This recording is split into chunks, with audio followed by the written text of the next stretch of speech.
السلام علیکم۔ آج ہم تھرڈ سیم میں سے سکس سیمسٹر کا تلنگانہ ہسٹری میں سے دوسرا یونٹ یعنی کہ دوسرا چیپٹر میں سے ہم آج لیکچر لیں گے انشاءاللہ۔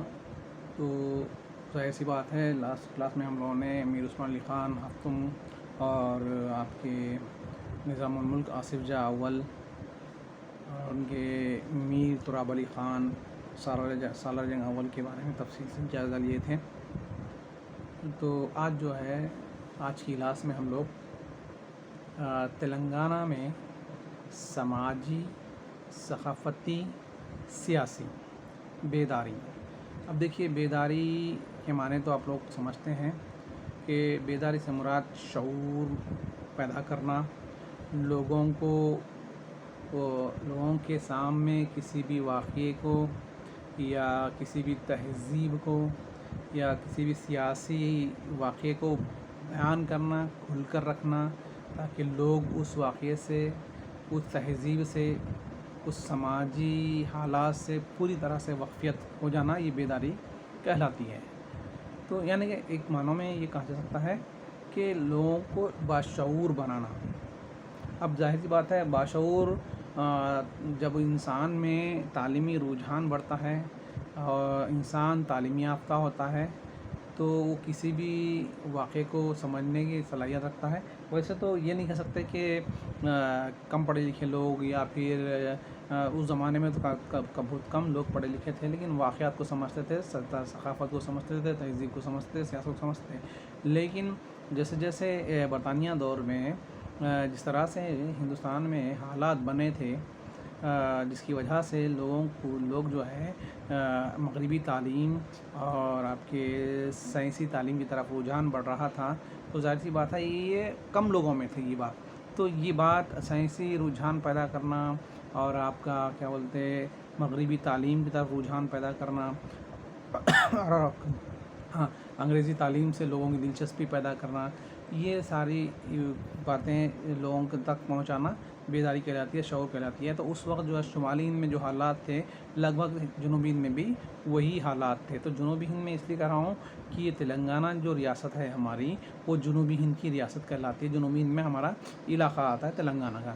تو 19ویں صدی کے دوسرے نصف حصے نے ہندوستانیوں میں ایک نئے جذبے کے آغاز کا مشاہدہ کیا۔ مطلب یہاں کہ 19ویں صدی کا جو درمیانی دور رہا ہے یعنی کہ 19ویں صدی کا دوسرا نصف حصہ جو رہا ہے وہ ہندوستانیوں میں ایک نئے جذبے کا آغاز کا مشاہدہ کیا۔ کیا نیا جذبہ تھا؟ کیونکہ 19ویں صدی عیسوی میں آپ برطانیہ حکومت اختیار سنبھال لی تھی اور برطانیہ حکومت یہ فرسودہ رسومات، فرسودہ تعلیم کو، نظام کو ختم کرتے ہوئے وہ جدید تعلیم کی طرف لوگوں کو راغب کرنا چاہتی تھی۔ تو یہ نیا جذبے کا آغاز کا مشاہدہ کیا گیا ہے 19ویں صدی عیسوی کے درمیانی دور میں، اور وہ ایک جو ہے وہ ایک تبدیلی کا دور تھا۔ یعنی کہ یہ 19ویں صدی کا جو درمیانی دور رہا ہے، نصف حصے کا دور رہا ہے، وہ دور جو ہے سارے نہ صرف تلنگانہ میں بلکہ سارے ہندوستان میں ایک تبدیلی کا دور رہا ہے۔ مغربی تہذیب کے اثر نے عہدہ وسطیٰ کی نظریات اور اداروں کو جو ہے ایک سخت جھٹکا دیا تھا۔ یعنی کہ مغربی تہذیب کے اثر سے جو ہے عہدہ وسطیٰ کی جو تعلیمی نظام تھا، جو مٹوں کا، مدرسوں کا جو تعلیمی نظام تھا اور لوگوں کے جو نظریات تھے، یہ تعلیمی جو ادارے تھے، مدرسے، مٹ وغیرہ، مندروں میں جو تعلیم دی جاتی تھی، ان کے لیے یہ مغربی تہذیب جو ہے، مغربی تہذیب کہیے یا مغربی تعلیم کہیے، ان کے لیے بہت بڑا سانحہ کہہ سکتے ہیں، جھٹکا دیا تھا۔ انگریزی تعلیم اور مغربی فکر کے پھیلاؤ نے عوام کی فکر اور خواہشات کو ابھارا۔ یعنی کہ مغربی تعلیم اور مغربی تہذیب، مغربی فکر جو ہے لوگوں میں جو ہے مغربی خیالات کو، فکر و خواہشات کو ابھارا ہے اور لوگ اس کی طرف راغب ہونا شروع ہوئے ہیں۔ متوسط طبقے کے لوگ جو ہے مغربی تعلیم سے متاثر تھے اور انہوں نے عوام میں ایک سماجی، تہذیبی اور بیداری پیدا کی ہے۔ تو یہ متوسط طبقے سے مراد کیا ہے؟ درمیانی طبقہ۔ درمیانی طبقہ جو ہے نہ صرف شمالی ہند میں بلکہ جنوبی ہند میں اور خاص کر کے تلنگانہ کے علاقے میں متوسط طبقہ جو ہے مغربی تعلیم سے متاثر تھا۔ مغربی تعلیم سے مراد انگریزی تعلیم سے، سائنسی علوم سے، جدید تعلیم سے متاثر تھا۔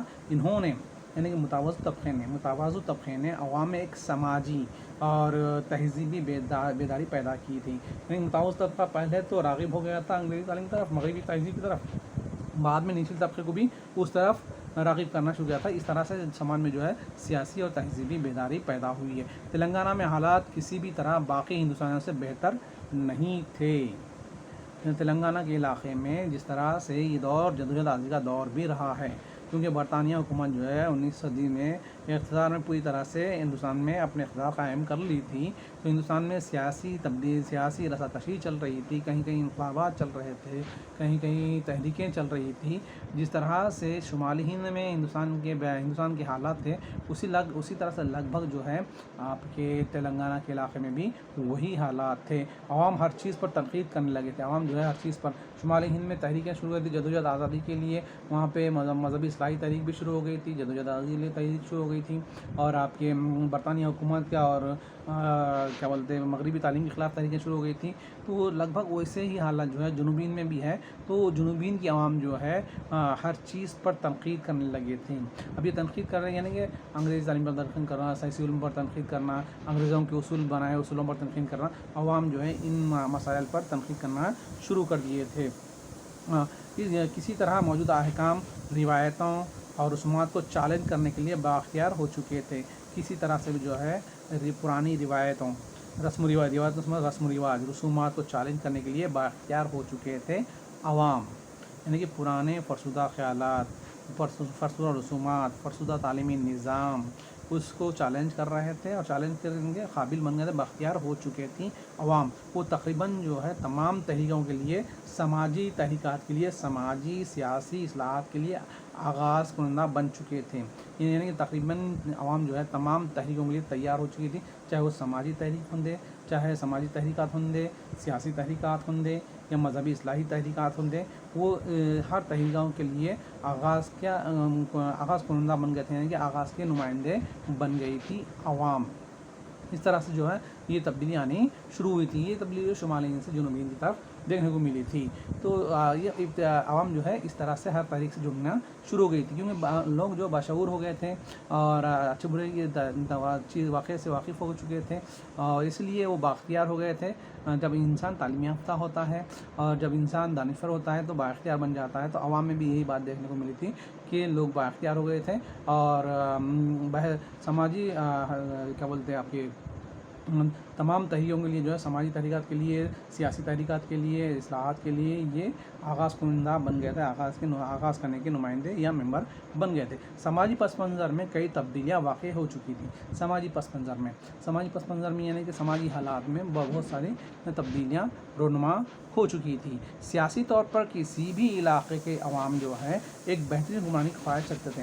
سیاسی طور پر ایک تو سماجی تبدیلیوں کے واقع ہو چکی تھی، سماج میں تبدیلی آ رہی تھی۔ کیا تبدیلی آ رہی تھی؟ لوگ جو ہے فرسودہ رسومات کو چھوڑ کر جدید فکر کی طرف راغب ہوئے تھے، جدید علم کی طرف راغب ہوئے تھے۔ تو ساتھ ہی ساتھ یہ ہوا کہ سیاسی طور پر بھی کسی بھی علاقے کی عوام جو ہے ایک بہتر حکمرانی چاہتی تھی۔ کیوں بہتر حکمرانی چاہتی تھی؟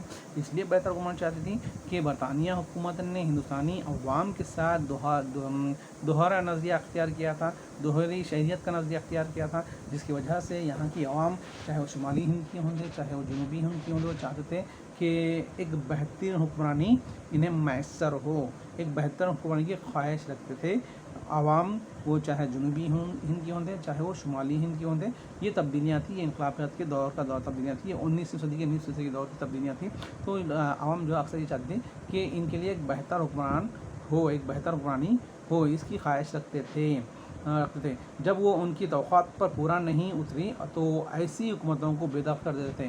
جب کوئی حکومت ان کی توقعات، ان کی بہتری کے بارے میں نہیں سوچتی تھی یا پھر ان کے مستقبل کے بارے میں نہیں سوچتی تھی، تو عوام جو ہے ایسی حکومتوں کو بے دخل کر دیتی تھی، انقلابات کے ذریعے سے، تحریکات کے ذریعے سے، ان کی مخالفت کے ذریعے سے، بہر کسی بھی ذریعے سے کوئی حکومت اگر ان کے مفادات کے تعلق سے، ان کے مستقبل کے تعلق سے اگر کئی صحیح اقدامات نہیں کرتی تو انہیں ایسی حکومت کو یہ تختے سے بے دخل کر دیتی تھی عوام۔ یہ شعور اس لیے وجہ سے آیا، نئی فکر کی وجہ سے، مغربی فکر کی وجہ سے، جدید فکر کی وجہ سے، جدید تعلیم کی وجہ سے یہ لوگوں میں شعور بیدار ہوا تھا، لوگوں میں یہ بیداری پیدا ہوئی تھی کہ جب تک عوام کی فلاح و بہبود کے لیے حکومت کام نہیں کرتی تب تک وہ حکومت کو اختیار پہ نہیں لاتے تھے، اور کوئی حکومت عوام کی مفادات کے خلاف کام کرتی تھی تو اسے تخت و تاج سے بے دخل کر دیتے تھے۔ یہ اختیارات ان کے ذمہ آ گئے تھے وجہ شعوری کو بیداری کی وجہ سے۔ یہ عمل بیداری کہلاتا ہے، بتایا نا، یہ عمل جو بیداری ہے، جب تک عوام کی فلاح و بہبودی کے لیے کوئی حکومت کام نہیں کرتی تو تب ایسی حکومت کو بے دخل کر دیتی۔ یہ جو عمل ہے عوام کا شعور کا یا عوام کی فکر کا، تو اس کو بیداری کہلایا جاتا ہے، بیداری کہا جاتا ہے یا پھر بیداری کا عمل کہا جاتا ہے۔ بیداری سماجی تہذیبی میدان سے شروع ہوتی ہے۔ بیداری کہاں سے شروع ہوتی ہے؟ آپ کے سماجی اور تہذیبی میدان سے شروع ہوتی ہے، کیونکہ سماج سے تہذیب جڑی ہوئی ہے، تہذیب سے سماج جڑا ہوا ہے، تو یہ جو عمل ہے بیداری کا، وہ عمل جو ہے کہاں سے شروع ہوتا ہے بولے تو آپ کے سماجی اور تہذیبی میدان سے شروع ہوتا ہے اور سیاسی تبدیلی کے ساتھ ختم ہوتا ہے۔ سیاسی تبدیلی، جب لوگوں میں سماجی تبدیلی آتی ہے، لوگوں میں جب تہذیبی تبدیلی آتی ہے، یہ عمل جو ہوتا ہے کہاں ختم ہوتا ہے؟ سیاسی تبدیلی کے ساتھ ختم ہوتا ہے۔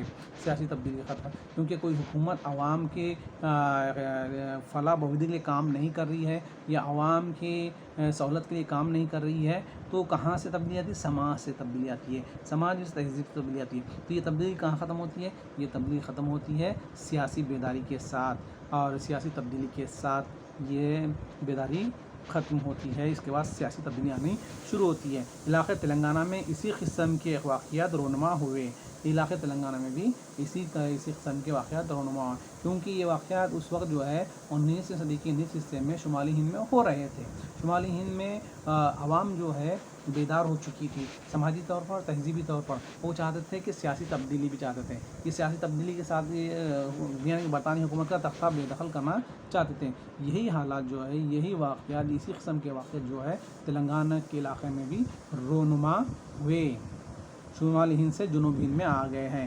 آندھرا جن سنگم کی تشکیل، یہ بھی سیاسی تبدیلی کا ایک یہ تھا، سماجی تبدیلی اور سیاسی تبدیلی کا ایک اہم بنیاد کہی جا سکتی ہے۔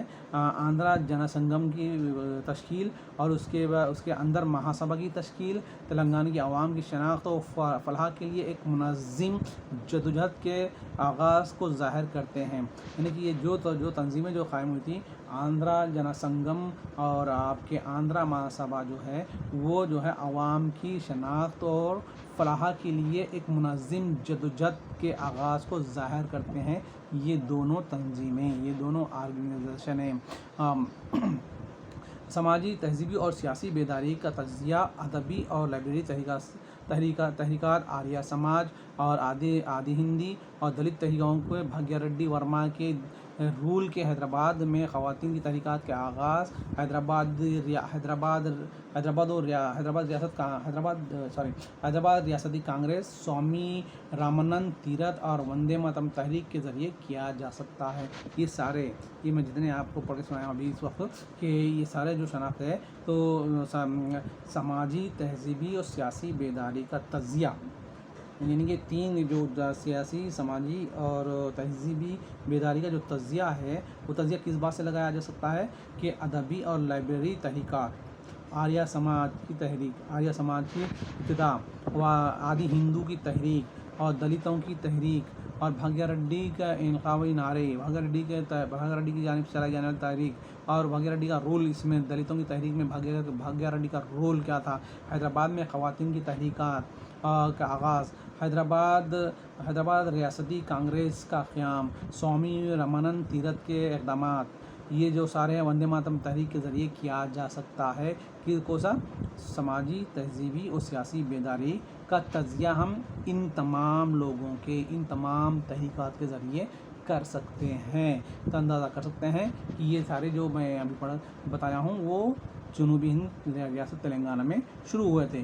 20ویں صدی میں تلنگانہ کے حالات اور کس طرح تلنگانہ میں دلت تحریک کے آغاز کا سبب بنے۔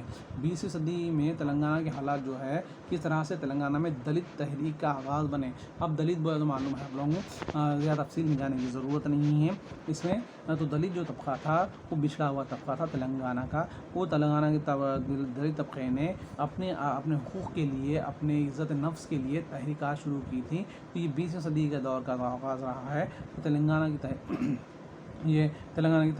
دلت تحریک کے آغاز کا سبب بنے ہیں یہ تمام وجوہات۔ اسی کی جانچ کی کوشش، یعنی کہ یہی بات اس چیپٹر میں بتائی گئی ہے۔ اور آندھرا مہاسبھا کے قیام اور اس کے سرگرمیاں، نظام کی حکومت کے تئیں عوام کا رویہ، اور آخری میں انڈین یونین میں حیدرآباد کے علاقے پر یہ تھا چیپٹر منحصر ہے۔ تو آندھرا مہاسبھا کے قیام اور ان کی سرگرمیاں، نظام کی حکومت کے تعلق سے نظریات، آخری میں انڈین یونین میں اس کا شمار، یہ ساری باتیں تلنگانہ میں چیپٹر سماجی اور ثقافتی سیاسی بیداری میں بتلایا گیا۔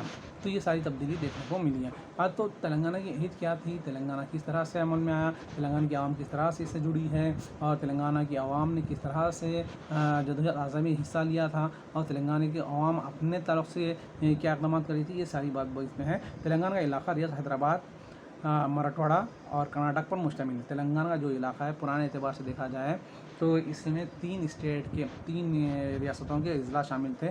ایک تو ریاست حیدرآباد کے ضلع بھی شامل تھے، دوسرا مراٹھا کے بھی چند ضلع اس میں شامل تھے، تیسرا جو ہے آپ کے کرناٹک کے بھی کچھ ضلع اس میں شامل تھے۔ یہ 3 علاقوں پر مشتمل، یعنی کہ تلنگانہ اور آپ کے مراٹھا اور کرناٹک کے علاقے پر مشتمل حیدرآباد ریاست تھی۔ نظام کی ریاست میں عوام جو ہے تیلگو، مراٹھی، کنڑ، ہندی اور اردو زبان بولتے تھے۔ نظام کی جتنی حکومت تھی، یہ جو 3 علاقوں پر مشتمل تھی نظام کی حکومت، تلنگانہ، مراٹھا اور مہاراشٹر اور کرناٹک پر، تو اس میں تیلگو بولنے والے بھی تھے، مراٹھی والے بولنے والے بھی تھے، کنڑ بولنے والے بھی تھے، ہندی بولنے والے بھی تھے، ہندوستانی زبان بولنے والے بھی تھے، اور اردو بولنے والے بھی، علاقے کے اردو بولنے والے لوگ بھی شامل تھے تلنگانہ کی ریاست میں۔ اس علاقے میں جو ہے تیلگو بولنے والی آبادی 10 ملین تھی، یعنی کہ تلنگانہ کے علاقے میں تیلگو بولنے والوں کی آبادی جو تھی 10 ملین تھی۔ ساری ریاست میں خواندگی صرف 4.8% تھی، یعنی کہ پڑھا لکھا طبقہ جو تھی وہ 4.8% ہی پڑھا لکھا طبقہ تھا، جس میں سے 3.3 جو ہے غیر اردو داں تھے، اردو بولنے والے تھے، 3.3 حصہ جو ہے تیلگو زبان بولنے والے تھے۔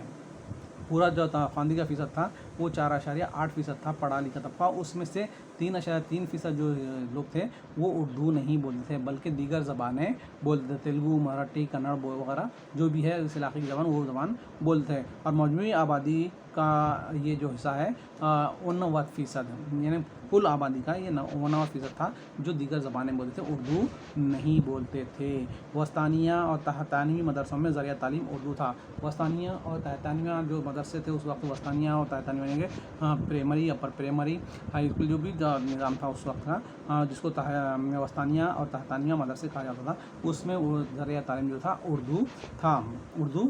غیر اردو داں آبادی غیر اردو داں آبادی جو ہے تعلیمی پسماندگی کا ایک سبب یہ بھی تھا کہ دوسری جانب خانگی تعلیمی اداروں کی تعداد کم تھی، یعنی کہ غیر اردو آبادی کی جو تعلیمی نظام کم تھا وجہ یہ تھی کہ اس وقت پرائیویٹ اسکولس نہیں تھے، خانگی تعلیمی ادارے نہیں تھے، اور جو بھی اسکول تھے وسطانیہ تحتانویہ اس میں ذریعہ تعلیم اردو تھا، اس لیے دیگر زبانیں بولنے والوں کو ناخواندگی کی فیصد زیادہ بتلایا جا سکتا ہے۔ تعلیمی حکومت خانگی مدرسوں کی ہمت افزائی نہیں کرتی تھی، یعنی کہ نظام حکومت جو ہے خانگی مدرسہ قائم کرنے کے قائل نہیں تھی اور ان کی ہمت افزائی بھی نہیں کرتی تھی۔ اس کے علاوہ جو ہے آپ کے اس کے علاوہ جو ریاست میں فزیکل ایجوکیشن کو خاطر خواہ ہمت افزائی نہیں دی گئی ہے، فزیکل ایجوکیشن کی بھی اس میں ہمت افزائی نہیں کی گئی ہے۔ یعنی کہ یہاں پہ جو ہے ذریعہ تعلیم اردو ہی تھا، لیکن دوسرا ذریعہ تعلیم نہیں تھا، اس لیے جو ہے غیر اردو طبقہ جو تھا تعلیم سے کچھ حد تک محروم تھا، کیونکہ نظام حکومت جو ہے پرائیویٹ تعلیمی اداروں کی ہمت افزائی نہیں کرتی تھی، انہیں کسی قسم کی سہولت نہیں دیتی تھی، اس کے علاوہ فزیکل ایجوکیشن پہ بھی کوئی توجہ نہیں دی جاتی تھی۔ شاید ایسا ریاست نظام میں موجود سماجی ڈھانچے کی وجہ سے ہوا ہے، یعنی کہ یہ جو سسٹم تھا وہ شاید نظام حکومت کے جو کیا بولتے ہیں ایسا نظام میں شاید ایسا ریاست میں موجود سماجی ڈھانچے کی وجہ سے تھا، سماجی ڈھانچہ جو تھا اس وجہ سے شاید یہ سسٹم رہا ہے تعلیمی نظام کا، تو یہ بات بتائی گئی ہے۔ اس کے علاوہ ریاست کے تمام 3 علاقوں میں سے تلنگانہ تہذیبی اور معاشی طور پر بہتر تھا۔ ریاست کے جتنے 3 علاقے تھے، تلنگانہ کا، مراٹھواڑہ اور کرناٹکا، ان 3 علاقوں میں تلنگانہ کا علاقائی جو ہے معاشی طور پر، تہذیبی طور پر بہتر تھا، مستحکم تھا۔ آبادی کے دولتمند طبقہ جو ہے زمیندار، دیشمکھ، دیش پانڈے اور مقامی سردار شامل تھے، یعنی کہ آبادی کا دولت مند جو طبقہ تھا وہ کس پر مشتمل تھا؟ زمینداروں پر مشتمل تھا۔ دیشمکھ ایک کیا فرقہ ہے، ایک کیا بولتے ہیں دیشمکھ ایک سماج ہے، وہ دیشمکھ سماج، دیش پانڈے، مقامی سردار پر مشتمل تھا۔ یہ سارے لوگ جو ہے دولت مند کہلاتے تھے، وہ بڑی زمینات کے مالک تھے، دیشمکھ ہوندے، دیش پانڈے ہوندے، زمیندار ہوندے یا مقامی سردار ہوندے، وہ بڑی بڑی زمینوں کے مالک تھے۔ آبادی کی اکثریت جو تھی کسانوں اور کھیت میں مزدوری پر مشتمل تھی۔ آبادی کی اکثریت جو تھی، زیادہ آبادی کس پر مشتمل تھی؟ وہ کھیت میں کام کرنے والوں پر مشتمل تھی، کسانوں کی اور کھیتوں میں کام کرنے والے مزدوروں پر مشتمل تھی۔ دولت مند طبقہ بہت ہی کم تھا بھی تو زمیندار تھے، دیشمکھ تھے، دیش پانڈے تھے اور سردار تھے۔ باقی جو طبقہ تھا وہ مزدور پیشہ تھا، کھیتوں میں کام کرنے والا طبقہ تھا، اگرچہ کہ وہ غریب تھے لیکن ایماندار اور سخت محنت تھے، یعنی غریب طبقہ جو تھا وہ کیا بولتے غریب تھے لیکن ایمانداری سے اپنا کام انجام دیتے تھے۔ تعلیم اور اخبارات کے پھیلاؤ کے ساتھ ان میں سیاسی شعور بیدار ہوا، جیسے جیسے تعلیم عام ہوئی اور اخبارات کے ذریعے سے یہ مزدور طبقہ بھی جو ہے باشعور بننا شروع ہوا تھا۔ اس طرح سے جو ہے تعلیمی تلنگانہ کی یہی بتلائی گئی ہے۔ تلنگانہ میں تمام طبقوں کو برابر مراعات دی جاتی تھی، اور یہ بات یہ واضح ہو جاتی ہے کہ تلنگانہ کا علاقہ جو تھا 3 علاقوں پر مشتمل تھا، اور 3 علاقوں کی زبانیں الگ الگ ہونے کے باوجود ذریعہ تعلیم عثمانیہ میں ہوندے یا تحتانیہ میں ہوندے وہ تعلیمی نظام اردو میں تھا، جس کی وجہ سے غیر اردو طبقہ جو ہے تعلیم سے کچھ حد تک محروم تھا، لیکن زیادہ طبقہ جو ہے مالدار طبقہ نہیں تھا، اکثریت جس کی تھی وہ غریب لوگوں کی تھی، اور یہ غریب لوگ جو ہے کسان طبقے تھے، مزدور طبقہ تھا، اور یہ ایمانداری سے کام کرتے تھے۔ اور ان میں شعور کب بیدار ہوا؟ تو اخبارات کے ذریعے سے، تعلیمی نظام میں تبدیلی کی وجہ سے ان میں شعور بیدار ہوا تھا۔ تو یہ تلنگانہ کی سماجی، ثقافتی اور سیاسی بیداری کا ذریعے تھے۔ یہ 19ویں صدی کے نصف سے شروع ہوا تھا تلنگانہ کے علاقے میں۔ تو یہ آج کا یہ ٹاپک تھا، انشاءاللہ کل کی ٹاپک میں اور ایک نئے چیپٹر سے بات کریں گے ہم۔ کل تک کے لیے اللہ حافظ۔